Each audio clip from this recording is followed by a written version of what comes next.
Does your parent ever ask you about your future, what you're going to be? When I was 19, I believe, I got accepted to the Islamic University of Medina. Oh. The more difficult thing was like being diligent with prayer, because I don't come from a family where people pray 5 times a day, right? So it was quite difficult to get into that routine. The first thing is that you have to approach with kindness. You have to approach them in a very soft way.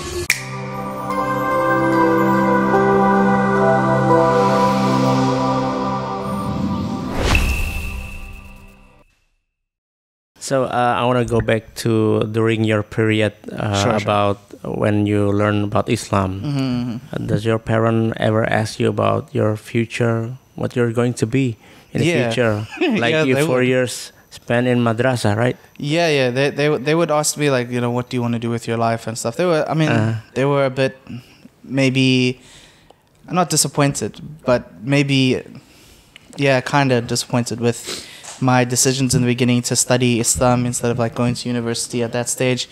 And they wanted me to immediately go to university, but at that stage I was more interested in studying Islam and getting to understand Islam and know the religion that I've accepted, right? And so in the beginning stages they were like skeptical, but then when I was 19, I believe, I got accepted to the Islamic University of Medina. And Masyaallah. they were very happy for me, obviously, because that's like an amazing thing for them. So I went to Medina, Masyaallah. and then unfortunately for myself, I was only there for a short time because I got very sick when I was there, and that was just before COVID hit. Oh, okay. So it was actually, I had to go back to South Africa because of how sick I was. But in a way, it was, a blessing from Allah, because if I got stuck in Saudi sick during COVID, it would have been really bad for me.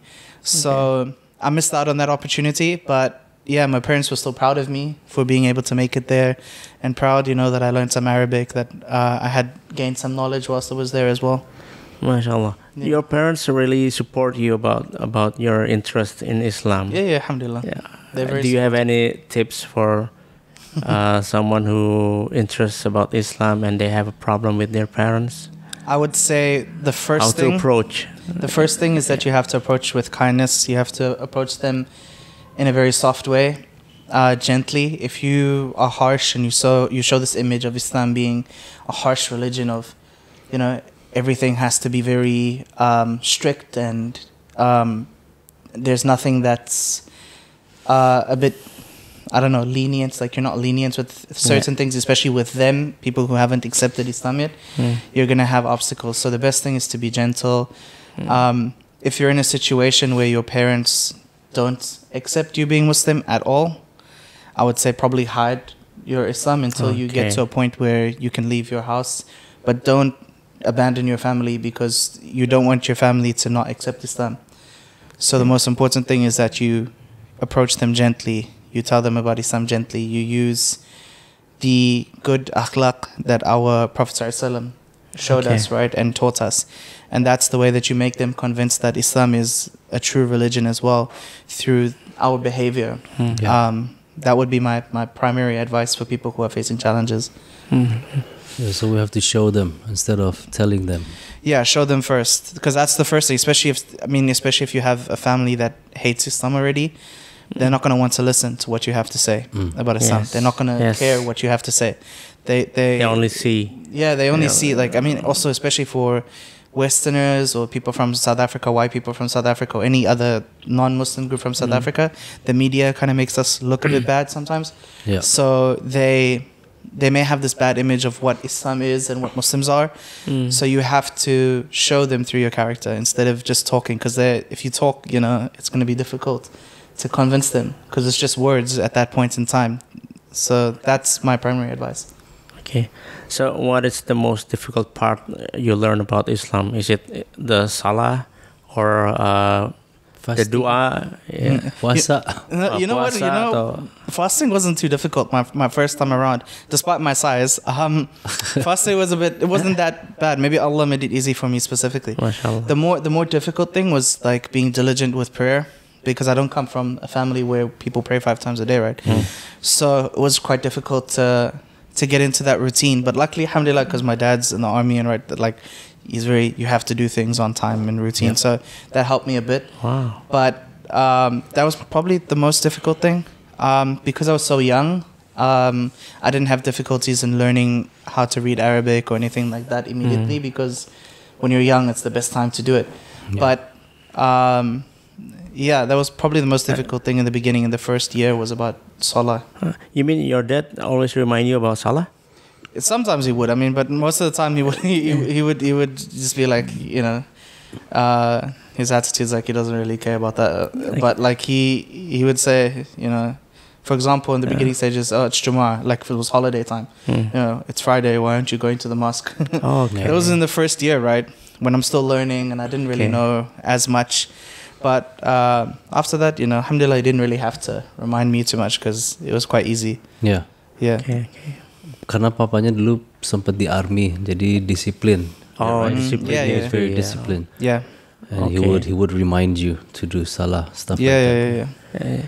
Even us, we still try to pray 5 times a day Yeah, till today. we're all not perfect, right? Yeah. Yeah. Okay. So that's way before you met your wife. So how can you tell us the story about how you met your wife? Well, basically, we met through a friend in South Africa. I had a friend there, and we met through this friend. And obviously, being that Islam has rules regarding dating and stuff, we said, Yes. okay, well, Yes. you know, we do ta'aruf and just langsung nikah aja ya. Yeah. Langsung nikah aja. Langsung Okay. nikah aja. So we just got married like after a few months of knowing each other, I guess. And I mean, our nikah, our marriage was like very simple. It wasn't like any big things or anything. Like it was like, there's my wife, there's the imam, because we had to have like a person who was there for her, right? Because her father isn't there in South Africa, so they had to give permission for that, right? And then it was like just very immediate. And then afterwards, it's like, wow, okay, it's nikah. Okay. Like this is so. Okay. About ta'aruf, do you find it weird? Because in Muslim also ta'aruf itu masih banyak yang asing di orang Muslim sendiri, ya kan? Bian, do you find weird when the first time you heard about ta'aruf? The process. I would say yes and no. Yes, from a perspective of ta'aruf in South Africa can be very more like arranged marriage, not like ta'aruf where like two families make a decision for two people to get married, which is not really what ta'aruf is. So from that perspective, I was a bit weirded out in the beginning when I heard of that, because that's what happens often, especially amongst Indian communities in South Africa. But once I got to know like what proper ta'aruf is, then no, not really, because I was very young when I accepted Islam, right? So I wasn't like actively dating or anything like that, right? So this was like the closest thing to that, right? So it was all that I knew. Okay.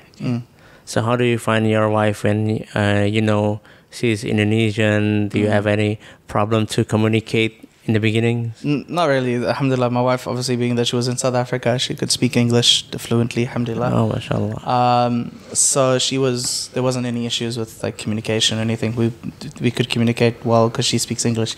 Maybe from my side, there was more communicative issues because of me not being able to speak Bahasa Indonesia, right, when I came here. Oh. So, but alhamdulillah, there were no issues in communication or anything like that. Maybe a few cultural differences, but the cultural differences I can't even really think of off the top of my head, because like I said, when I was 15 I accepted Islam, right? So my culture became Islam. That was what I knew, you know. I didn't know much else, so everything else was easier. So are you guys planning to settle in Indonesia, or you have plans to go back to South Africa or Malaysia? No, not Why Malaysia? Malaysia is a good Muslim country as well. not right now.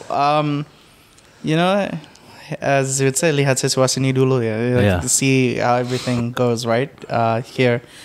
What keeps me from going back to South Africa is crime. South Africa's got very high crime. Crimes? Yeah. We have some of the highest crime rates in the world. Like if you check South Africa in terms of crime rates, whatever crime you want, all of it is available in South Africa. Why is that? The poverty? Poverty, but poverty because of unemployment. So because the system the previous system that they had in South Africa, apartheid, it segregated like black people, colored people, which colored is a term in South Africa. In America, it can be a racist term. In South Africa, means mixed. So like people who are mixed, black, white, whatever, right? It separated Indian people, Malay people, everybody, right? And then white people were given this really nice area, and everybody had to work for them, and people were not given skills.